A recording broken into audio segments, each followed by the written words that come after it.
तो हाँ भाई, आज दूसरा दिन हम एक और जंग के प्रेसिपिस पे बैठे हुए हैं। दूसरी जंग शुरू हो चुकी है और इसके रैमिफिकेशन ग्लोबल लेवल पे कल बहुत ज़्यादा कल हैं। एक जंग, बिल्कुल कल एक जंग, आज दूसरी जंग। और दुनिया पता नहीं कहाँ जा रही है। हर रोज एक नई जंग शुरू हो रही है भाई। कल पता लगे कि फिर कोई और जंग शुरू हो जाए। हाँ, कुछ भरोसा नहीं है, सर्टिन है। कुछ भरोसा और नहीं है। और आज का तो जैदी, आज तो मतलब बहुत जोर से मैंने बात करनी थी तेरे से। हम्म। कि स्पेशली जो अपना जो खामनाई साहब की डेथ के बारे में मैंने बात अनफॉर्चुनेट। करनी थी तुझसे। और ये जो अभी ईरान में चल रहा है, और इवन जो कराची में, हम्म। पाकिस्तान, पूरी दुनिया में। अब वो तो पहले सुबह सुबह तो मुझे लग रहा था जी पाकिस्तान का कराची कॉन्सुलेट हम्म। पे हो रहा है सिर्फ। लेकिन अब वो मैंने एक रील देखी, उसमें तो भाई दुनिया भर में, इराक में, इधर उधर हर जगह जो है ना, हम्म। लोग एम्बेसीज को अटैक कर रहे हैं, कॉन्सुलेट्स को अटैक कर रहे हैं। तो क्या सीन है, क्या कहोगे इस पे? यार, सबसे पहले तो लाइक दो टेररिस्ट अटैक्स हुए हैं। एक टेररिस्ट अटैक में अनफॉर्चुनेटली सुप्रीम लीडर आयतुल्ला खामनाई शहीद हुए।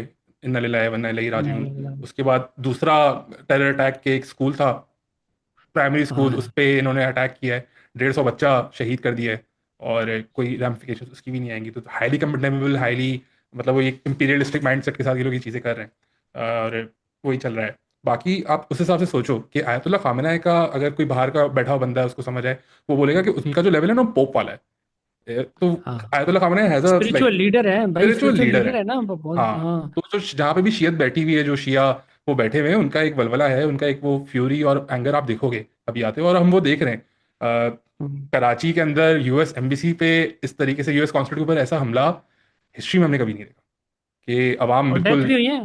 नौ नौ लोगों की डेथ हुई 9 है। लोगों की डेथ्स हुई हैं। अनफॉर्चुनेट, वेरी वेरी और अनफॉर्चुनेट। हाँ, और बड़ी मतलब अनवेरीफाइड से वो आ रही हैं, रिपोर्ट्स आ रही हैं, वो कह रहे हैं यूएस मरीन्स हैं अंदर, उन्होंने गोलियां चलाई हैं। अब ये समझ नहीं आ रहा किसने चलाई हैं, या हम्म। लोकल पुलिस थी या क्या था। बहरहाल डेथ्स तो कंफर्म्ड है अभी, हम्म। वो आई हुई है रिपोर्ट जो है ना। नहीं यार, अभी hospital से। ये जो प्लेटफॉर्म हमें मिला हुआ है इसके थ्रू हमें अपनी आवाम को एक वो देना चाहिए, एक सारी चीज़ें वो करनी चाहिए। और हम देख रहे हैं कि पूरे खित्ते में ये हो रहा है। इराक के अंदर भी हो रहा है, बहरीन के अंदर भी हो रहा है, जहाँ जहाँ शिया हैं वो निकल रहे हैं। हमारे मुल्क के अंदर भी 3-4 शहरों के अंदर अलग अलग इंसिडेंट्स चलते रहे हैं पूरा दिन। इसमें आपको एक चीज़ हम्म। देखनी होगी। आप निकल रहे हो बाहर, अपना ग्रीवेंसेस है, मैं समझ सकता हूँ, एक पैशन है, एक वलवला है, एक गुस्सा है। आप प्रोटेस्ट करो, आपका हक है, कॉन्स्टिट्यूशनली आपका राइट है कि आप वोकल हो, प्रोटेस्ट करो, अपने स्टेट और अपनी लीडर्स को प्रेशराइज करो कि भाई जो हुआ है गलत हुआ है, we have to condemn this, we have to do something about this. लेकिन हम्म। जो कॉन्सुलेट्स होती हैं, एम्बेसीज होती हैं, ये जो इनकी एक सॉवरेंटी होती है इनका। अब समझे जैसे अब पाकिस्तान की कोई एम्बेसी किसी और मुल्क में बनी है ना, वो जो एरिया है वो पाकिस्तान का होता है। वो पाकिस्तान का एरिया है, वो हाँ, पाकिस्तान का आई एरिया है। Get it. तो आप उसी हिसाब से सोचो, कोई बाहर का बंदा अगर उस एम्बेसी में हमला करने की कोशिश करेगा, उस एम्बेसी के अंदर आएगा, तो हमारे पास कार्ड ब्लांच है कि हम उस पर अटैक कर सकते हैं, इसलिए कि वो फिर हमारी हम्म। जुरिस्डिक्शन के अंदर है। उसी तरीके से आज जो ये हुआ है, हाईली कंडेमेबल, हाईली हम्म। रॉन्ग। हमें इसको मतलब प्रोसिक्यूट होना चाहिए। लेकिन इसमें हमारी आवाम का भी थोड़ा सा एक अनफॉर्चुनेट वो है कि हम प्रोटेस्ट करने से वो जो है ना एक मॉब मेंटालिटी बन जाती है और हम्म। चीज़ें हो जाती हैं, वो हुआ है। और हमें वो नहीं करना। हमें एज हम्म। अ नेशन हमें ये चीज़ें अभी इस तरीके से नहीं करनी है। हमें एक आपस में उझलना नहीं है, स्टेट के अगेंस्ट लड़ना नहीं है। अवाम और स्टेट का भी एक इक्का होना बहुत बहुत पैरामाउंट है। और कंसिडरिंग कि हम ऑलरेडी एक जंग से चल रहे हैं, अपनी पर्सनल जंग हम्म। से ऑलरेडी एक चल रहे हैं, अफगानिस्तान वाली वो, और मतलब उसकी सिचुएशन ऑलरेडी ख़राब है वो। मीनवाइल वो चल रहा है, ऐसा नहीं कि वो चीज़ रुक गई हो या कुछ, वो चल रहा है। अभी उसकी खबर धीमी हो गई है हम्म। क्योंकि बिगर प्रॉब्लम हमारे सामने आ गया है, मतलब एक और बड़ा प्रॉब्लम हम्म। हमारे सामने आ गया है जिसमें पूरी दुनिया इन्वॉल्व है, हम्म। ना सिर्फ पाकिस्तान अफगानिस्तान। तो वो थोड़ा सा ओवरशेडो हो रही है, लेकिन दैट इज स्टिल रियल। और उसके जो रिpercussions है वो हमें सड़कों पे दिखाई देंगे अपने मुल्क के। वो। यार, ऑनेस्टली बताऊं, एक पाकिस्तान के ऊपर एक एग्जिस्टेंशियल क्राइसिस आ चुका है। सिर्फ ईरान पे ही क्राइसिस जो है, एग्जिस्टेंशियल क्राइसिस ईरान पे नहीं है, पाकिस्तान पे भी है। खैर, हमें अफगानिस्तान की तरफ से वो हमें न्यूज़ आ रही है कि हमारी आर्मी ने बगराम एयरबेस, जो सबसे बड़ा अफगानिस्तान का एयरबेस था, उसको तहस नहस कर दिया है। वहाँ पे स्ट्राइक्स किए हैं, इनकी बहुत सारी इंस्टॉलेशन डिस्ट्रॉय कर दी हैं। न्यूज़ पे सोर्सेज बोल रही हैं, अनवेरीफाइड है, कि पाकिस्तान ने कुछ 30 किलोमीटर का बफर एरिया बना लिया है, जो इनके मोर्चे से वो घेर लिए हैं और चीज़ें चल रही हैं। तो हम उसको वो कर रहे हैं। लेकिन देखो, जब से मतलब तालिबान का जो वो है ना, वो हमसे फ्रंट वॉर कभी नहीं करेंगे। वो हमारी उस पे नहीं है, हमारे लेवल पे। जो हमने डिटेल्स बताई थी उससे बिल्कुल भी नहीं लगता वो तो वो हमारी करेंगे। कल बड़ी डिटेल में बात हुई है हाँ। उस पर, बिल्कुल। कि हाँ, वो तो अब आर्मी जो है वो मतलब टक्कर की है नहीं, सीधी बात है। कन्वेंशनल वॉरफेयर नहीं कर सकते वो। हाँ, कन्वेंशनल वॉरफेयर तो मुश्किल है। मुश्किल वो है। तो हमारी बात हो गई है, लेकिन वही के सिचुएशन सीरियस है बॉर्डर पे। और हम्म। हम अगर ऐसे में ऑलरेडी एक कॉन्फ्लिक्ट के थ्रू में चल रहे हैं, और उसमें हम अपने ही मुल्क को अगर नुकसान पहुंचाएंगे, हम्म। वेंडलाइज करेंगे प्रॉपर्टीज ये वो, तो ये तो अच्छा नहीं है। बट ये है कि मसला ये ना कि वो स्पिरिचुअल लीडर की एक डेथ है, उसमें लोगों के जज्बातों को कर्व करना एक बहुत मुश्किल यप। चीज़ है, इवन फॉर द स्टेट और पूरी हम्म। दुनिया में। यही है कि हम्म। सेम माइंड से फिर वो लोग सोचते ही नहीं है। ये यार एक वही है कड़वी ना, सच्चाई भी है। मॉब हाँ। मॉब मेंटालिटी यही होती है ना। आप फिर एक गुस्से और वलवले के अंदर बहुत सारी चीजें एज अ मॉब कर जाते हो जो आप करने के उसमें नहीं होते। एक नॉर्मल डे से आपसे पूछा जाए कि तुम ये कर बैठोगे, तो आप बोलोगे मैं कभी नहीं कर बैठूंगा ये।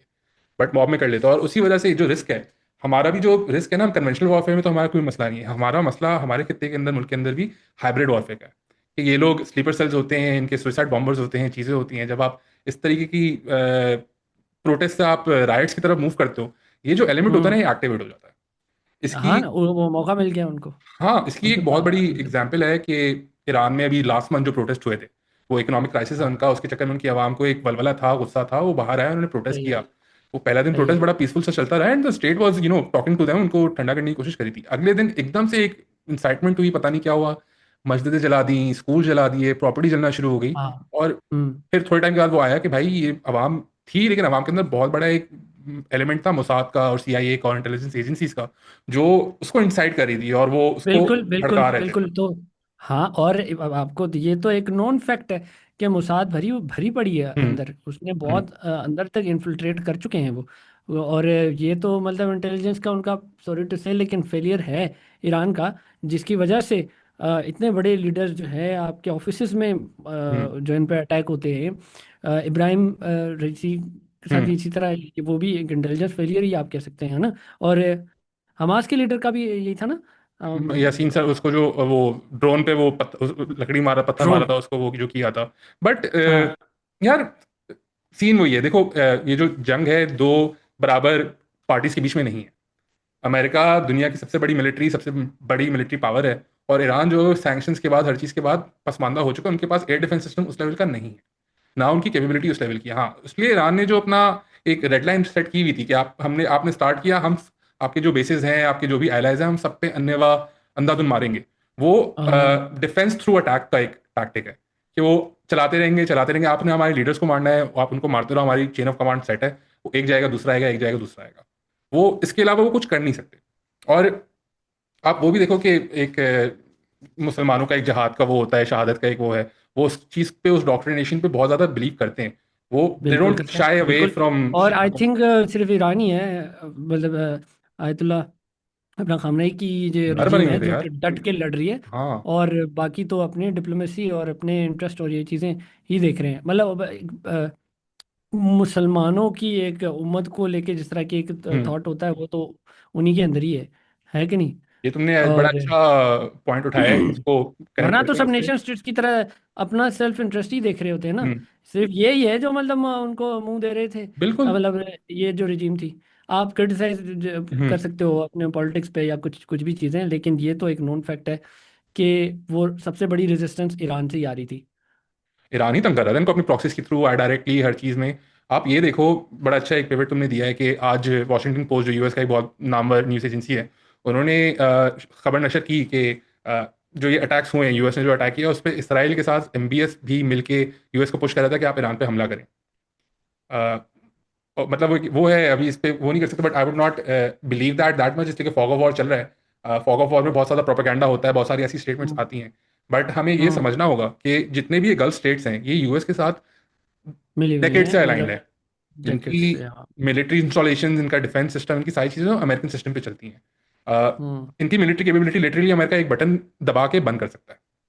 ये उनके हम्म। ताबेदार हो चुके हैं। तो वो कोई ऐसा डिप्लोमेटिक लेवल पे स्टेप ले ही नहीं सकते कि वो या अमेरिका को अग्रेशन दिखाएं या डिसप्लेजर दिखाएं। तो उसी वजह से आप, बट ये भी देखो कि ईरान ने इन सारे गल्फ स्टेट्स पे हमला किया। अ, दुबई पे तो, यूएई के एरिया पे थोड़ा ज़्यादा किया है, बाकियों पे थोड़ा रिलेटिवली कम हाँ। है। लेकिन इन गल्फ स्टेट्स हाँ। ने कंडेमनेशन की, अपनी सॉवरेंटी का वो किया, सारी चीज़ें, बट किसी ने उसके बाद कोई और एक्शन नहीं लिया है। तो हाँ। देखो पता नहीं यहाँ पे कितने लोग को उसका अंदाजा है। तुम्हें ग्रेटर इसराइल का पता है, जो प्रोजेक्ट है इनका ग्रेटर इसराइल का?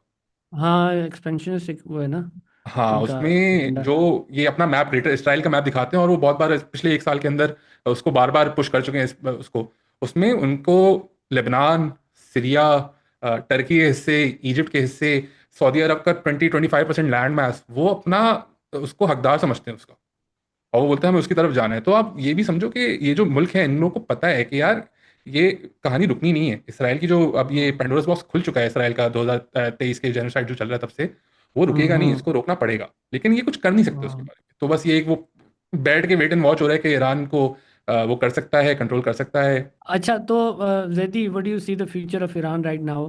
कि अभी एक तो ये कि खामनेई की डेथ के बाद दूसरा जो है सुप्रीम लीडर तो आना ही है। हम्म। ये लॉजिकल स्टेट तो एक ऑप्शन ये है कि इसी तरह ही चलनी है, ठीक है। दूसरा ये, मीनवाइल अपना वो रिजा पहलवी जो है वो सोच रहा है कि मैं आ जाऊंगा। ट्रम्प कह रहा है कि भाई, लोगों को कह रहा है कि ईरानी लोगों को कह रहा है कि ये तुम्हारे पास टाइम है, अभी टेक ओवर कर लो, हमने तुम लोग को हम्म। मौका दिया है। हम्म। तो ये कहाँ जाना है, मतलब किस तरह जाना है? यार आगे क्या होना है? हम जो ईरान में जितनी भी अभी स्कर्मिशेस हुई हैं, जो देख चुके हैं, ईरान अपना सक्सेशन प्लान, जितने भी इनकी लीडरशिप है, बहुत लंबे सक्सेशन प्लान वो बनाए हुए होते हैं। उनके 3-4 लिंक्स चल रहे होते हैं सक्सेशन के। तो उनको लीडरशिप का वॉइड उस लेवल का शायद ना फील हो जो अमेरिका एक्सपेक्ट कर रहा था, क्योंकि अमेरिका का हम्म। जो भी रिजीम चेंज का वो होता है, उनका वो होता है कि हम्म। हम लीडर को मार देंगे, बाकी पूरी रिजीम जो है वो खुद ही तहस नहस हो हम्म। जाएगी।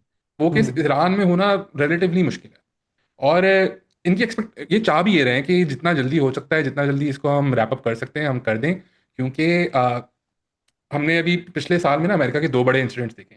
एक तो 12 डे वॉर के बाद जो अमेरिका ने फरदों के अंदर, ईरान के अंदर न्यूक्लियर कैपेबिलिटी को ऑब्लिटरेट करने की जो क्लेम की थी, वो को B2 बॉम्बर जो चलाए थे B2 बॉम्बर ये जो चलाए थे। पिछले हाँ। दो हजार और पच्चीस में ना। हाँ, हाँ। 2000 जून 2025 में हाँ। जो वो जंग थी, उसके बाद हाँ। अभी रिसेंटली वेनेजुएला में जो इन्होंने मिडनाइट हैमर ऑपरेशन किया, जिसमें मदुरो को किडनैप करके इफेक्टिवली वेनेजुएला को हाँ। हॉस्टेज पे रखा हुआ है, वो दोनों यस। चीजें उन्होंने वीकेंड पे की। और स्विफ्टली करके अपना एक वो करके मंडे से पहले सबको साफ कर दिया था। उसके पीछे एक बहुत बड़ा रीजन है कि अमेरिका की अपनी इकोनॉमी जो है वो उनकी स्टॉक मार्केट पे खड़ी हुई है, और हर चीज़ पे खड़ी हुई है। तो वो नहीं चाहेंगे कि ये चीज़ जो है ये प्रोलॉन्ग चले, क्योंकि मंडे को सुबह जब मार्केट खुलेगी, हमें वैसे ही पता है कि क्रूड ऑयल तो अभी ऊपर जाने वाला है। $65 का क्रूड ऑयल चल रहा था WTI, वो 80-85 का मोस्ट प्रॉब्ली हो जाएगा। और उनकी स्टॉक हम्म। मार्केट जो है वो क्रैश कर सकती है। हमारी स्टॉक मार्केट भी दुनिया की स्टॉक मार्केट क्रैश कर सकती है अगर ये डिस्टेबलाइजेशन चलती रही रीजन के अंदर। हम्म। उस वजह से एक ओवरली ऑप्टिमिस्टिक इनका अब वो था कि ईरानी वो हम आयतुल्ला को शहीद कर देंगे, इनकी लीडरशिप को खत्म कर देंगे, ईरानी अवाम खुद ही उठ के रिजीम चेंज करके सब कुछ वो कर देगी, और हम अपना रजा पहलवी, अजीम उस्मान शहनशाह को लाके बैठा देंगे तख्त पे। I don't hmm. C that happening currently. But उस पे वही है कि अभी अगर आपने देखना है कि यार मतलब ईरानी अवाम का क्या लेवल है, तो जो तो शहादत के बाद से, ऑल दिस फॉर नथिंग, मतलब US all did all this for physically nothing. Yes, it's it's folly, it's के यार देखो, ट्रम्प भाई पे प्रेशर तो है। एप्स्टीन फाइल्स की बातें जो है वो खत्म नहीं हो रही। प्रेशर में वो हर तरीके से है उसको। और इसराइल अलग प्रेशर कर रहा है कि भाई हमें हेल्प करो, हमें वो करो, उसका एक लॉबी, वही लॉबी उसको लेकर आई है। तो उसको एक पावर मूव तो करना था। अब वो उसके पास एक देखो एक विक्ट्री उसके पास आ गई, वो जाके अपनी आवाम को मंडे को सुबह बोल सकता है कि आयतुल्ला जो अभी यूएस का एनिमी नंबर 1 था, उसको मैंने साफ कर दिया, हाँ। जैसे कि उसने सही कासिम बात। सुलेमानी के टाइम पे बोला था। हाँ। हाँ। बट हाँ। अगर ये अपना जंग स्कोर चलती बढ़ा रही, दिया ना उसने, काइंड हाँ ऑफ। उसने हाँ। अपना स्कोर बढ़ा दिया। बट अगर ये हाँ। जंग चलती रही और ईरान मंडे को भी, मंडे की सुबह यूएस टाइम पे भी मिसाइल मारता रहा इसराइल और गल्फ स्टेट्स पे और उनकी इंस्टॉलेशंस पे, मिलिट्री इंस्टॉलेशंस पे, तो उसके पास वो क्लेम नहीं होगा, क्योंकि वो एब्सोल्यूट विक्ट्री नहीं है। वहां ये फंस जाएंगे। अभी यही सिनेरियोज चल रहे हैं, ये सिनेरियोज प्ले आउट हो रहे हैं। उसके अलावा हम यार मतलब ईरान और यूएस और इसराइल को बहुत बात कर रहे हैं, इसमें एक बहुत बड़ा एक और हाथी है जिसपे बात नहीं हो रही, और वो क्या? हाथी है चाइना। हाँ। आप अगर किसी को स्ट्रेट ऑफ हर्मूज का नहीं पता, तो स्ट्रेट ऑफ हर्मूज यार एक पतली पट्टी है पर्शियन गल्फ के अंदर, जहां से दुनिया का 30% ऑयल और गैस फ्लो करता है। वो हम्म। बंद होती है तो 30% आपका सप्लाई शॉक आ गया। हम्म। ईरान जो है चाइना को, चाइना की जो एनर्जी रिक्वायरमेंट्स है उसमें से 12 से 15% रिक्वायरमेंट अपनी वो ईरान के थ्रू पूरी कर रहा था। ईरान से खरीदता है तेल और गैस, और बहुत सस्ते दामों में, इसलिए कि ईरान सैंक्शन था। तो वो 60-70 हम्म। फीसद के उस पर था। उसके अलावा 4 से 5% वो खरीदता था वेनेजुएला से अपनी रिक्वायरमेंट के। तो आप समझिए हम्म। कि इफेक्टिवली यूएस ने स्ट्रेट ऑफ हॉर्मुज बंद करवा के, वेनेजुएला में रिजीम चेंज करवा के, चाइना के उसको 20% हाँ। डिप्लीट कर दिया है। तो चाइना भी इसमें हिट, ये मतलब प्रॉपर रीजनल दो ब्लॉक्स के बीच में प्रेशर टैक्टिक्स चल रहे हैं। और हाँ चाइना इस पे कैसे रिस्पॉन्ड करता है, दुनिया इस पे कैसे रिस्पॉन्ड करती है कि स्ट्रेट ऑफ हॉर्मूज लिटरली अब बंद हो चुका है, इसलिए कि वहां पे कश्तियों पे बम गिरे। अभी वो कंप्लीटली बंद हो चुका है। और क्या हुतियों का क्या सीन है? Are they doing any action? यार हुथियों की अभी तक मैंने पर्सनली कोई ऐसा न्यूज़ नहीं देखी कि रेड सी में क्या चल रहा है, इसलिए कि इनका जो आखिरी मुआहदा हुआ था यूएस के साथ, उसमें ये कि वो यूएस मूवमेंट्स को तो अलाउ कर रहे हैं through the Red Sea, but Israeli उस पर कोई भी चीज़ नहीं जा सकती। उसके बाद अब पता नहीं वो उसको बंद करने की कोशिश कर रहे हैं ये लोग या नहीं कर रहे हैं। स्ट्रेट ऑफ हॉर्मूज अच्छा। एब्सोल्युटली बंद हो चुका है, इसलिए कि वहाँ पे कुछ जो कार्गो शिप्स थी उस पर मिसाइल गिरे। आपको physically hmm straight of Hormuz बंद करने की जरूरत नहीं है, एक दो शिप्स पे मिसाइल गिरते हैं तो उधर जो शिप्स का कंटेनर होता है, चीज़ होती है, वो इंश्योर्ड होता है। वो इंश्योरेंस हम्म कंपनीज को इंश्योर करती हैं, कुछ होगा तो मसला होगा। उसके इंश्योरेंस हम्म प्रीमियम छते फाड़ गए हैं, वो ऐसे छते फाड़ गए कि अब कोई भी शिपिंग कंपनी जो है ना उस पर हाथ नहीं लगेगी। कि हम्म एक सोचो, अगर एक जो ये ऑयल टैंकर होता है वो 200 मिलियन 300 मिलियन डॉलर का होता है, अगर वो डूबता है और वो इंश्योर्ड नहीं है तो वो शिपिंग कंपनी उसका वो क्यों सहेगी। उस चक्कर हम्म। में, डिस्टेबलाइजेशन के चक्कर में, पूरी दुनिया में अभी एक 30% का जो सप्लाई है दुनिया की ऑयल और गैस का, वो खत्म हो चुका है। सब कुछ ही महंगा हो जाता है। ज़ाहिर है, तेल महंगा होता है तो सब कुछ ही महंगा हो जाता है। कुछ ही महंगा होता है, हमें तो सबसे अच्छा अंदाजा है उसका। हाँ हाँ। वही है क्योंकि यार इसमें। हाँ, चीज़ इम्पोर्ट एक्सपोर्ट उसी पे भाई होता है ना, सारा कुछ ही फिर महंगा हो जाना है। सब महंगा होगा, सब महंगा होगा। अभी ये हम एक बहुत ही खतरनाक उस पे हैं, टिपिंग पॉइंट पे हैं। और ये इकोनॉमी का जो वो है ना यार, ये चल रहा है कि बस गोल्ड चाइना ले भी लो, प्रेशर में। सिल्वर ले लो, गोल्ड ले लो, जिसने सिल्वर ले ले लो। लिया वो उसमें यार गोल्ड सिल्वर जितने भी आपके मिनरल वो प्रेशस मेटल्स होते हैं, जिसने क्रूड ऑयल के स्टॉक्स खरीद लिए, मंडे को वो 15-20% रिटर्न उसको क्रूड ऑयल के स्टॉक से मिल जाएगा ओपन पे। हम्म तो हम्म। जो कमाने वाले हैं वो तो कमा के बैठ जाएंगे, वही है यार, जंग से प्रॉफिटेरिंग तो होती है। हाँ हाँ, ये तो है, कोई ना कोई जरूर प्रॉफिट कमा। हाँ, ईरान ने अपना अपना सबसे ज्यादा तो इसमें एक्सपर्ट ही खुद अमेरिका नहीं है। है एब्सोल्युटली, ना? एब्सोल्युटली। अच्छा यार, वीडियोस बड़ी कन्फ्लिक्टिंग सी आती हैं। हम्म। मतलब ट्विटर पे ना, आप स्क्रॉल करो तो लोग रो रहे हैं on the demise of tweets. Khamenei. Hmm. और फिर ऐसे भी हैं, खास तौर पे वो डायस्पोरा ईरान का, वो खुश भी हो रहा है, सेलिब्रेट भी बिल्कुल। कर रहे हैं कि ये हुआ, इस रिजीम हम्म। से हमें जो खात्मा मिल गया। हम्म। अ, मुझे लिटरली मतलब समझ नहीं आता कि ईरान का क्या होना है। यार देखो, हर मुल्क के अंदर, जैसे पाकिस्तान को भी हम देखते हैं, हर मुल्क के अंदर ना एक मेजोरिटी होती है और फिर बहुत सारी हाँ माइनॉरिटीज होती हैं। हाँ, मे भी ईरान के नंबर्स अंदर भी क्लियर हो जाए ना। नंबर्स, यार इसको हाँ मैं किस तरीके से तुम्हें मैं ये बोल सकता हूँ कि आप अगर सिंपल उसमें देखो तो ईरान में जो मेजोरिटी है अभी, दैट माइट बी लाइक 50-60%। और बाकी एक माइनॉरिटी, माइनॉरिटी नहीं है, एक माइनॉरिटी नहीं है, बहुत सारी माइनॉरिटीज हैं। और हर हाँ माइनॉरिटी का अपना अलग अलग एजेंडा होगा, अलग अलग सोच है, अलग अलग चीज़ें। वो कर्दिश भी हैं, वो बलोच भी हैं, वो बहुत सारी उनकी अपनी अपनी कौमें भी हैं। और सब हम्म उस सेम लेवल पे नहीं है। लेकिन जो खामेनेई की शहादत के बाद एक रिलीजियस फर्वर के साथ लोग जो बाहर आए हैं, और मशहद में, तेहरान में जो बड़े बड़े मुजाहरे हो रहे हैं और लोग रोडों पे निकले हुए हैं, जब आप वो वीडियोस देखते हो कि पूरे पूरा तहरीर स्क्वायर भरा हुआ है, रोडें भरी हुई हैं, आवाम बाहर आई हुई है, फिर आप देखते हो इस साइड पे जो अमेरिका जिनको पुश कर रहा है कि आप रिजीम चेंज करो, आपके लिए वो है, आप हम्म। अपनी हुकूमत करो, उनके नंबर उस लेवल के नहीं दिखते। तो हाँ और मतलब उनकी आपको प्रेजेंस भी मेजर शहरों में नहीं दिखती, वो अलग शहरों के अंदर है। उस वजह से ही जब से मतलब ये रिपोर्ट्स वगैरह देख रहा हूँ, मुझे बड़ा मुश्किल हो रहा है ये एक्सेप्ट करना कि रिजीम चेंज इतनी आसानी से पॉसिबल है ईरान के अंदर, until unless you remove like the whole chain of command that is there and 3 and 4 other levels के, मतलब आपने ए टीम उड़ा दी, फिर उसके बाद बी टीम आएगी, सी टीम, डी टीम, आपको सब कुछ पूरा डिसमेंटल करना होगा। और हाँ, और मतलब वहाँ की पब्लिक भी तो बर्दाश्त करे ना। ऐसे तो हम्म। नहीं है आपने कोई भी अपना पपेट उठा के बस बिठा हम्म। देना है। जब तक पब्लिक ने नहीं उसको एक्सेप्ट करना, तो वो आपका पपेट बैठ भी नहीं सकता ना बैठ भी नहीं जबरदस्ती। सकता, बिल्कुल। ऐसे ही है ना? बिल्कुल। और नहीं, उनको मतलब यार सबको पता, रजा शाह पहलवी इसराइल जाके वो लीनिंग वॉल के सामने दुआ भी पड़ चुका है, उनके जायनिस्ट के साथ घूम रहा है। फारसी हाँ जो हम पर्शियन वो बोलते हैं, पर्शियन अवाम हर चीज़ को शायद होगा, बहुत बड़ा उनका एक डियास्पोरा है और बहुत बड़ा उनकी एक माइनॉरिटी है जो आयतुल्लाह की रिजीम और जो उनकी एक्सट्रीमिस्ट मेंटालिटी के जो वो थे, लॉस थे, उनको उनसे इतना वो नहीं करते थे। लेकिन एब्सोल्युटली उसका मतलब ये नहीं है कि वो एक ज़ायनिस्ट एजेंडा पे जो बंदा आ रहा है खुल के उसको एक्सेप्ट हाँ, कर ये ले। भी है ना कि उसको एक्सेप्ट कर लें। I don't know. ये अपना बड़ा अपना प्रोपेगेंडा, अपना एजेंडा जो है वो बड़ा हम्म। स्विफ्टली स्टीपन करते हैं। जैसे वो इसराइल के झंडे जो है वो लहरा रहे हैं बीच में। हम्म। ईरान के झंडों में से बीच में अपना इसराइल के झंडे का जो है ना वो लहरा रहा है। और हम्म। ये वीडियोस थी बाहर, मतलब ईरान की तो नहीं थी, ज़ाहिर है हो भी नहीं सकती थी।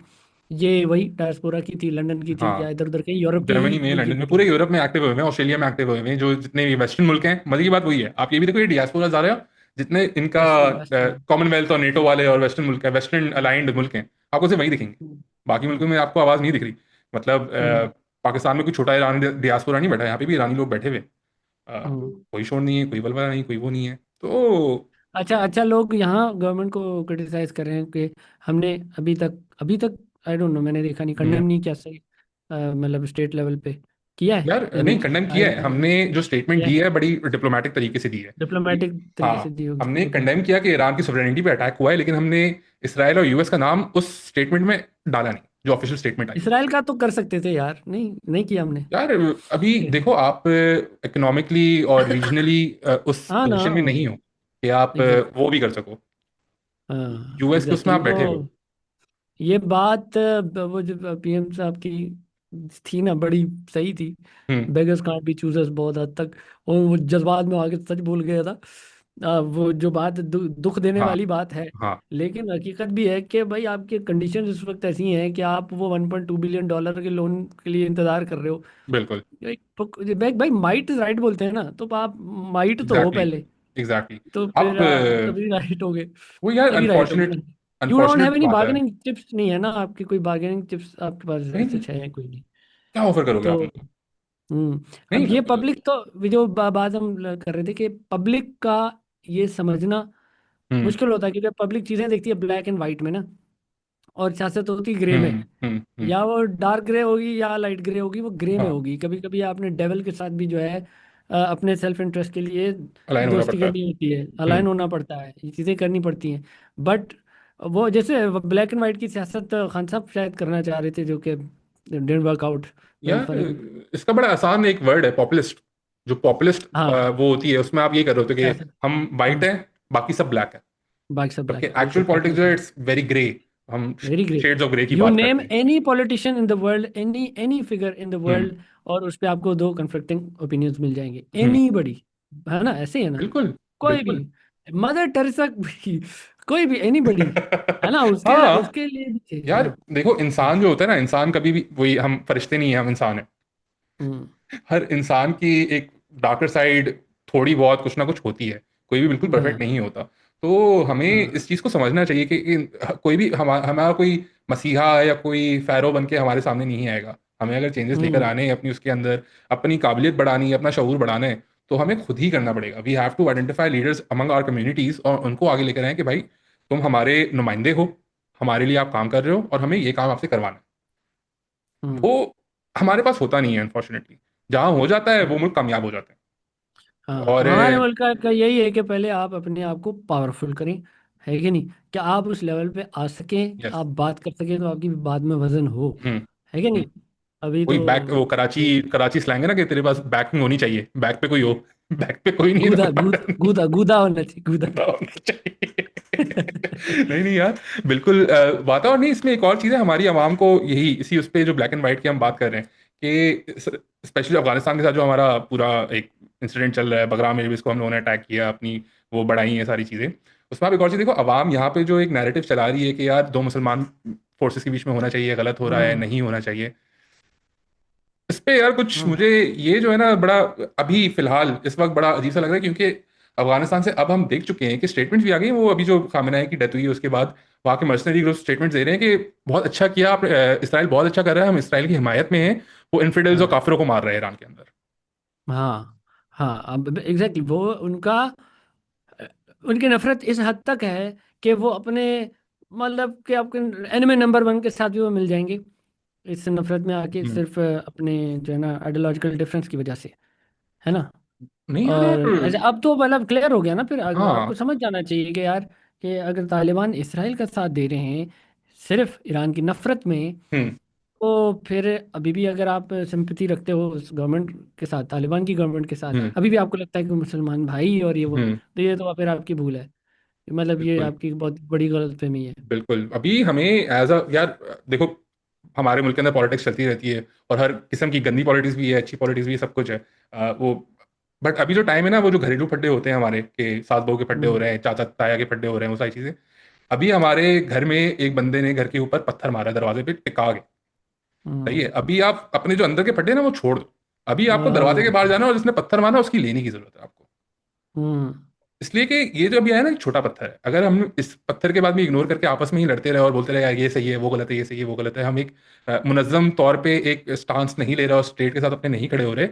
एक और बड़ा बाबा है जो अभी ईरान में घुस चुका है। आपको क्या लगता है कि वो ईरान में ही रहेगा?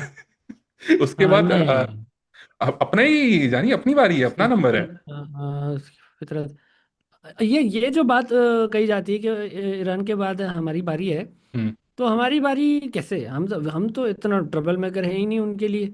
मतलब ट्रबल मेकर ईरान से बड़ा तो कोई था नहीं, हम तो अलाइन करते हैं, हम तो हमारी तो हमने अपनी फॉरेन पॉलिसी भी इस तरह की रखी है कि हम्म। बना के रखनी है। यार तो मैं चल तुझे समझाता हूँ, इसका बड़ा बड़ी इजी है। उम्मीद बैक के, हाँ हाँ हाँ, मैं बड़ा इजी है। समझ यार आता हूँ। अभी एक हमारे पास एक रिजीम है, एक चीज़ है, सब कुछ है। वो मैं बोलता हूँ 10 साल चल जाएगी, 15 साल चल जाएगी, हत्ता कि चलो मैं बोलता हूँ 20 साल भी यही इस तरीके से रिजीम चलती रहेगी। एक टाइम आता है, एक टिपिंग पॉइंट आता है, नए लोग आते हैं रिजीम के अंदर, गवर्नमेंट के अंदर, चीज़ों के अंदर। जैसे इमरान खान आया था, और हाँ, इमरान खान ने सीधा सीधा मतलब जो खुल के स्टेटमेंट देता था कि नहीं, I will not let my territory B use for American basis, और सीआईए ऑपरेट नहीं हम्म करेगी, चीज़ें नहीं होंगी। हम्म वो उनके लिए एक हम्म फ्लैग्स हैं। पाकिस्तान को अगर आप हम्म न्यूक्लियर स्टेट छोड़ते हो और आप अपनी पूरी उसमें लगे रहते हो एक्सपेंशनिस्ट एजेंडा के साथ, और यहाँ पे कोई रेवोल्यूशन आ जाती है इंटरनली, और कोई ऐसा लीडर आ जाता है जो ओवर्टली बोलता है कि मैं पछाड़ दूंगा और ये कर दूंगा और वो कर दूंगा, वो न्यूक्लियर स्टेट का एक हेड है, वो आपके लिए बहुत बड़ा हम्म रिस्क है। वो रिस्क ये लोग बर्दाश्त हम्म नहीं करेंगे। अब ये हम्म सोचो इस हिसाब से कि इसराइल ने सिर्फ इस वजह से कि ईरान के पास इतनी कैपेबिलिटी आ गई थी कि वो बम गिरा सके उनकी टेरिटरी के अंदर, उस चक्कर में यूएस को बुला के इतनी बड़ी जंग छिड़वा दी। हत्ता कि हम्म मतलब न्यूक्लियर टॉक्स हो रही थी, हम बात कर रहे थे कि पीस टॉक्स हैं सारी हैं, उससे पहले ओमान का फॉरेन मिनिस्टर आया हुआ था एक दिन पहले अल जजीरा पे, और वो बोल रहा है कि यार ईरान हर चीज़ पे मान चुका है, वो अपने स्टॉक पाइल्स हम्म, बिल्ड नहीं कर रहे, हाँ इन्वेस्टमेंट रोक रहे हैं, हाँ मतलब डील हाँ, खत्म हो चुकी है। हम्म उनकी हम्म जो वो थी रेड लाइंस थी वो हो गई, बट उसके बाद भी देखो अटैक हुआ, सब हाँ, कुछ हुआ। उसने कहा था फिर। और ये प्री एम्प्टिव अटैक क्या मतलब हाँ ये? यार, वो इससे इसी एजेंडा पे चल रहे हैं ना कि यार जो सामने आएगा वो पिछाड़ देंगे, वो अभी नहीं रुक रहे, तो हमें भी। हिम्मत देखो कि उन्होंने ट्विटर पे उनके अब वही आता है पुराना जुमला, वही, Israel has right to defend hmm. Itself. Hmm. वही अभी भी आया हुआ है यही डिफेंस। आया हुआ, हाँ। आपने आपने प्रीएम्प्टिव अटैक किए हुए, आपने प्रियम्पटिव टेररिस्ट अटैक अटैक किया, किए हुए, टेररिस्ट अटैक किया, it's effectively terrorist terrorist attack. Attack. आप बगैर भाई बच्चे अनाउंस मार किए दिया यार, 150 बच्चे मार दिए यार, 150 स्कूल के छोटी ठहरे। बच्चे, उसमें ज्यादा भी छोटी और फिर आप बच्चियां कह हैं। रहे हो, हाँ फिर आप कह रहे हो भाई कि ये जो right to defend. Regime change का एक वो उठाते हैं, उसमें एक बहुत बड़ा एलिमेंट है, ये बोलते हैं कि यहाँ पे तूने ईरान ये के नहीं अंदर। बताया कि पाकिस्तान का मतलब कि क्या सीन है यहाँ की, जो लोग कह रहे हैं अब हमारी बारी है, हमारी क्या बारी है, किस तरह हमारी बारी? यार इसी तरीके से देखो, अभी ये बात पूरी नहीं हुई। मैं यार अफगानिस्तान। सुन रहा हूँ, काफी लोग बोल रहे हैं हाँ। नहीं यार ये है, और इसमें आप सोचो ना, देखो कैसे? अफगानिस्तान ने उसी वक्त अफगानिस्तान से अग्रेशन बढ़ी है जब अमेरिका अपनी चीजें, अपनी फोर्सेस मूव करा था ईरान की तरफ। उसमें आप एक बहुत बड़ा सोचो, बलूचिस्तान भी डिस्टेबलाइज हुआ है जब से ईरान और इसराइल का मसला शुरू हुआ है। जो बलोच कौम के जो मसले हैं, या केपीके में जो हमारे अवाम के जो मसले हैं, वो ऑथेंटिक हैं। इट्स नॉट कि वो बिल्कुल ही आउट ऑफ द ब्लू हैं, लेकिन जो वापस से हम जैसे यहाँ की बात करेंगे, प्रोटेस्ट होगा, वो रैली बनती है, राइट्स बनते हैं, और उसको फिर दूसरा एलिमेंट जो है यूज करता है, उसी तरीके वहां पे भी हम्म इन मूवमेंट्स को यूज किया जा रहा है। और उसी वजह से हमारे लिए अब एक ऐसी सिचुएशन बना दी गई ईरान पे हमला करने से पहले कि यहाँ से कोई रेजिस्टेंस मूवमेंट है जो प्रो ईरान है, या वो रेजिस्टेंस फाइटर्स हैं, मिलिशियाज हैं, जो भी हैं, अगर उनको पाकिस्तान से मूव करके ईरान जाना होता तो उनके लिए कोई रास्ता नहीं है, इसलिए कि वो रास्ता जो है पूरी पट्टी जो है डिस्टेबलाइज हो चुकी है। इसमें आप एक और बेशक। इंडिकेशन देखो कि जंग तो हमारी चल रही है, बट उस दिन जिस दिन हमला हुआ है उससे एक दिन पहले मोदी इसराइल पहुंचा हुआ था। इसराइल पहुंचा हाँ, हुआ था, उसने स्टेटमेंट दी है, इन लोगों की आपस में बात हुई है, और उनका फादरलैंड बोला है, फादरलैंड। अपना बाप इसराइल बना को दिया यार। फादर, बाप अब्बा बना दिया। उसने डैडी बना इंडिया दिया एंड यार। Motherland, Israel is fatherland. Fatherland of what, क्या बोला था उसने? पूरा जुमला यार क्या बस ऐसे? बस वही बस यही बोला था, और उसके पीछे अगर हम उसको अच्छा। एज अ, वो तो मीम तो बन गई, मीम हटा के भी देखें तो इंडिया की जो पॉलिटिकल अब मूवमेंट चल रही है वो बहुत ज्यादा अलाइंड है जाइनिस्ट मूवमेंट से, जो बीजेपी और आरएसएस का जो हम रेटरिक देखते हैं। फाशिस्ट है ना, हाँ। एक्सट्रीमली फैशिस्ट, हाँ एक्सट्रीमली तो फिर फैशिस्ट, वो extremely extremist nationalist, ultra Orthodox nationalist हैं। तो वो जो है वो लोग तो अलाइंड है, उसी वजह से वो हम्म, कोजी अब भी कर रहे हैं, सारी चीजें सब कुछ हो गया है। तो हमारे ऊपर अभी रिस्क ये है, आप सोचें कि इसराइल और इंडिया अगर हाथ मिला रहा है, और रिजीम जो आइडियल यूएस और इसराइल सोच रहा है कि हमारी फ्रेंडली एक रिजीम ईरान में आ जाएगी, आपके तीन हम्म। बॉर्डर्स, आपके लाइक 80% 85% बॉर्डर आपके मुल्क का जो है ना, वो फिर एक ऐसी एंटिटीज के पास होगा जो आपको पसंद नहीं करते, जो आपको इंडिया डिस्टेबलाइज करना चाहते को, हैं। इंडिया, इंडिया और Afghanistan, Iran, Iran. Afghanistan Iran. हाँ, थोड़ा सा चाइना बस अपने पास है, थोड़ा सा। चाइना भी जो है, अगर अल्लाह ना करे, अल्लाह ना करे, हम बोलें कि यार जो हमारा कश्मीर का हिस्सा है, इंडियन ऑक्युपाइड हटा के जो हमारा कश्मीर है, अगर वो अल्लाह ना करे जाता है, तो हमारे साथ वो भी जो वो पाथवे है वो कट ऑफ हो जाता ये लंबी ऐसा होना नहीं है। होना नहीं है। है। मैं मतलब हाँ, वर्स्ट के सिनेरियोस की बात कर रहे हैं ना हम तो अभी, कि वर्स्ट यार केस पाकिस्तान, सिनेरियो। हाँ पाकिस्तान की क्यों, मतलब जो तूने वो सवाल था कि पाकिस्तान की ऊपर इतना वो क्यों आ रहा है कि अगला नंबर पाकिस्तान का है, अगला नंबर पाकिस्तान का है। मुझे पाथवे चलता हुआ ऐसे ही दिख रहा है। जब तक ये पाकिस्तान को डिस्टेबलाइज नहीं कर देते, पाकिस्तान का अगर, चलो पाकिस्तान में कुछ भी नहीं करते, पाकिस्तान से न्यूक्लियर, जब तक ये पाकिस्तान की न्यूक्लियर कैपेबिलिटी जब तक खत्म नहीं करते, इन पे एक एक्सिस्टेंशियल रिस्क रहेगा कि यार कभी भी कोई भी एक ऐसा बंदा आ गया, नर का बच्चा जैसे खामेनाई है, और उस नर के बच्चे ने आके बोला कि बस तस पे नस, अब मैं फटा कर रहा हूँ, क्या करेंगे ये लोग? And considering the military capability that is available in Pakistan, it's like one of the bleeding edge capabilities in the world. हमारी एयरफोर्स 2 से 3 बार इसराइली एयरफोर्स से एक्चुअली हिस्ट्री में लड़ चुकी है, if people don't know this. अच्छा।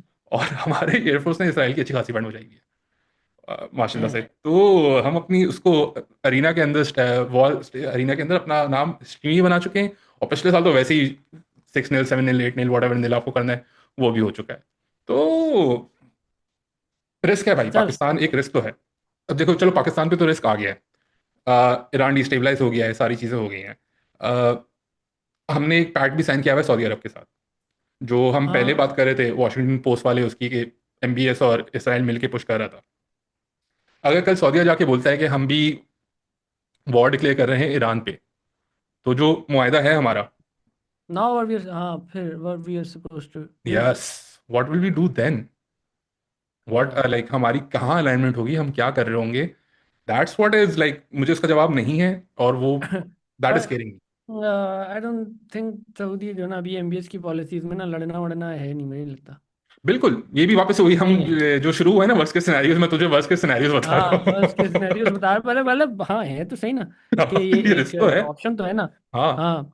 ये सब चल रहा है। खैर, उसके अलावा अब हमारा वो है कि तुम्हें क्या लग रहा है कि चलो अब संडे नाइट हो गई है कराची के अंदर, कल मंडे है, मार्केट्स खुलेंगी, सारी चीजें होंगी, कल तुम्हें क्या लग रहा है ये वॉर ऐसे ही इसी एस्केलेशन पे चलता रहेगा, या इसमें अब कुछ आएगा? यार, ऑनेस्टली मुझे कोई आइडिया नहीं, आई जस्ट सी के क्या हो रहा है, जस्ट फॉलो द न्यूज़। हाँ। मैं प्रेडिक्ट नहीं कर पाऊंगा, क्योंकि इट इज, अब ट्रम्प को तो कोई प्रेडिक्ट कर भी नहीं सकता, कोई माइका लाल आया नहीं है आज तक दुनिया में जो ट्रम्प को प्रेडिक्ट कर हम्म। सके कि वो उसने क्या करना है। हम्म। तो ये, और फिर उसके वो करता है तो उसके बाद फिर उसके ज़ाहिर है आफ्टर इफेक्ट्स तो होते ही हैं, हाँ। है ना। चल फिर यार। रिटेलिएशन में तो कुछ ना कुछ करना ही पड़ता है। तो ये करेगा तो कुछ हाँ होगा, तो ये है कि ये फर्स्ट मूवर है, हमेशा से यही रहा है। फर्स्ट मूवर यही है ना, प्रीएम्प्टिव अटैक से ही करते हैं। तो इट भाई, all depends on imperialist, what they are gonna do, I think हाँ राइट नाउ। इम्पीरियलिस्ट टेररिस्ट वो हैं, रिजीम्स हैं यार ये, और पूरी दुनिया में ऐसे ही टेररिज्म फैला के रखी हुई है। चलो, मैं तुम्हारी थोड़े से, अब मेरे पास अच्छा। ना दिमाग में सिनेरियो चल रहे थे कि कल के बाद क्या हो सकता है, वो हाँ जरा हाँ। तुमसे मैं शेयर करता हूँ। पहला तो यार ये कि वापस से वो जो हमने मार्केट्स की बात की कि मार्केट्स खुलेंगी तो ट्रम्प पे प्रेशर आएगा, स्टॉक मार्केट गिर रही होगी, उनकी इकोनॉमी पे लोड आ रहा होगा, उस पे बेसिस पे ट्रम्प शायद बोले कि हाँ यार मुझे विक्ट्री मिल गई, मैं पुल बैक कर रहा हूँ। मतलब अपना स्कोर उसने बढ़ा लिया, उसने कहा कि अपना अब मैं स्कोर पीछे उसने चला जाता बढ़ा हूँ। लिया और वो पुल हाँ, बैक करे, और और ईरान ने भी तो अपने रिटेलिएटरी मतलब वो कर अटैक्स लिया, कर दिए, अटैक्स कर लिए अटैक्स यूजली कर दिए। बेसिस पे। हाँ, सही। मुकमुका हो जाता है, खत्म हो जाता है, ठंडा पड़ जाता है, अमेरिका वापस चला गया, ईरान अपने उसमें। लेकिन इसमें जो है ना, फिर से एक मसला है, और वो मसला जो है ना पूरी दुनिया का मसला है, इसराइल। वो अमेरिका को ऐसे मजे से वापस जाने देगा without having a change in regime, और without materially destroying parts of Iran? उस पर बहुत बड़ा क्वेश्चन मार्क है। और अब आप ये सोचो, इसराइल के अंदर एक डॉक्ट्रिन है जिसको हम बोलते हैं सैमसन डॉक्ट्रिन, अगर तूने उसका नाम सुना हो। ओके, व्हाट डज इट से? तो सैमसन डॉक्ट्रिन कहता है इसराइल को अगर जहां पे भी थोड़ा सा भी खतरा नजर एग्जिस्टेंट आएगा वो प्रीएम्प्टिव अटैक करेंगे, यही है? न्यूक्लियर अटैक करेंगे। Nuclear attack, okay, no yes, that's new, I didn't no.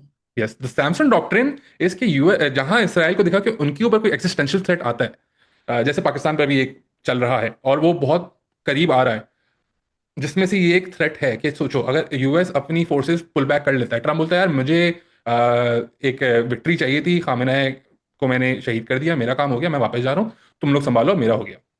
और उसके बाद इसराइल को छोड़ देते हैं ईरान की बैकयार्ड में, और ईरान जो इस तरीके से मिसाइल मार रहा है, ईरान मारता रहता है, तो इसराइल क्या करेगा? वो इसराइल के लिए एक एक्सिस्टेंशियल थ्रेट है। We have seen specially this evening के बहुत सारे मिसाइल जो हैं वो तेल अवीव में, रामाला में, उनके शहरों के अंदर गिर रहे हैं और कैजुअलिटीज हो रही हैं उनकी। वो उसको वही रिपोर्ट नहीं कर रहे, उसको ज़्यादा एक्चुअली दिखा नहीं दिक्कत। रहे। हाँ बट हाँ उनके लिए वो एक एक्सिस्टेंशियल थ्रेट बन रहा है। अब उस एक्सिस्टेंशियल थ्रेट में यूएस अगर पुल बैक कर रहा है और इसराइल ऐसा कोई न्यूक्लियर स्टेप लेता है, hmm worst case scenario number one कि सब तबाह है। उस पे जो है ना आपका एक चेन रिएक्शन होता है। इसमें यह है कि ये एक nuclear state against non nuclear state हो रहा हो, तो न्यूक्लियर स्टेट अगर नॉन न्यूक्लियर स्टेट पे मारता है और उनके किसी से पैक्ट्स नहीं हुए हुए, जैसे सऊदीया का पाकिस्तान से पैक्ट हुआ हुआ है, तो हम्म उनके उनके उसमें बदले में रिटेलिएट कौन करेगा? तो यहाँ पे मुझे ईरान पे एक बहुत बड़ा रिस्क दिख रहा है कि न्यूक्लियर का थ्रेट है।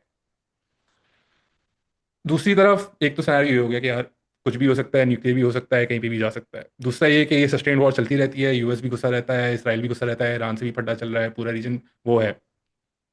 यूएस डिस्टेबलाइज ने है। अपनी जो बिल्डअप, नेवी की बिल्डअप यहाँ पे की है इस खित्ते में, कि एक हफ्ता 2 हफ्ता चलती है, स्ट्रेट ऑफ हॉर्मुज बंद रहता है, चाइना के ऑयल रिजर्व जो है वो डिप्लीट होना शुरू होते हैं, या वो मतलब महंगा खरीद रहे हैं, उनकी हटना शुरू होती है। भाई व्हाट कुछ इफ नहीं होगा, सब काम धंधे पे चले जाएंगे यार। यार क्या मैं वर्स्ट केस सिनेरियो बनाता जा रहा है। अगर ठीक है। नहीं, मैं सिर्फ ये सवाल छोड़ रहा हूँ लोगों के ट्रम्प लिए। ट्रम्प ट्रम्प ट्रम्प बताते खुद एक कारोबारी आदमी है। कारोबार डिस्ट्रिब अपना नहीं करेगा तबाह। चलो एट द अब एंड ऑफ देखते हैं द यार। डे उसने जाना आई यही है, वुड मतलब कारोबार जरूर करना है। ऑनेस्टली होप, लाइक इंसानियत की खातिर आई होप कि यार कल शाम तक यूएस की मार्केट खुलने से पहले ये सब कुछ सेटल हो चुका हो, कुछ मुकमुका हो हम्म, चुका हो, कहीं इस तरीके से एग्जिट हो चुका हो और ये ठंडा हो चुका हो, which we hopefully hope will so. Happen. But I do not see that happening right now. और उसके बाद जो सिनेरियोज हैं वो यार, जो वर्ल्ड वॉर 3 जो हम स्टेटमेंट्स डाल रहे हैं, चीजें डाल हम रहे हैं, बीच में चल रहे हैं, है बीच ना। में चल रहे हैं। एक दीवार है, इतनी पतली सी दीवार है, आप कहीं भी जा सकते हो। तो यार बस आई थिंक इसको रैप अप इसी के साथ करते हैं कि हम्म, होपफुली न्यूक्लियर विंटर ना आए, ह्यूमन हाँ डिस्ट्रक्शन ना हो, और हमें ऐसे ही बैठ के तबसरे और टॉक्स करने का मौका मिलता तो अच्छी चीजों पे यार। चलो। रहे। चलो, चलो समो, मतलब ख्याल थोड़े से रखो मसले मसले ठीक होते हैं, ये तो यार। बड़े ये तो आगे। मैं, हाँ वही तो। यकीन मान, मैं जब ये थी खामना की वो आई है, उसके बाद से मैं 2 घंटे सोया हूँ। मैंने उसमें रोजा भी रखा है, सब कुछ किया है, बस एक एड्रेनलिन है और एनर्जी है जिसके हम्म बेसिस पे बंदा चल रहा है। डर लग रहा है। टू मच है बोल रहा इट्स है, टू वो much, things get better. Too चलो मच। Okay bro. चल यार, मिलते अपना हैं। ख्याल रखो, फिर बाय। इंशाल्लाह अगली बार वो करते हैं। Thank you for joining us समूह, और ओके अपना ये हम चलाते रहेंगे। ख्याल रखो। ओके। अल्लाह हाफिज।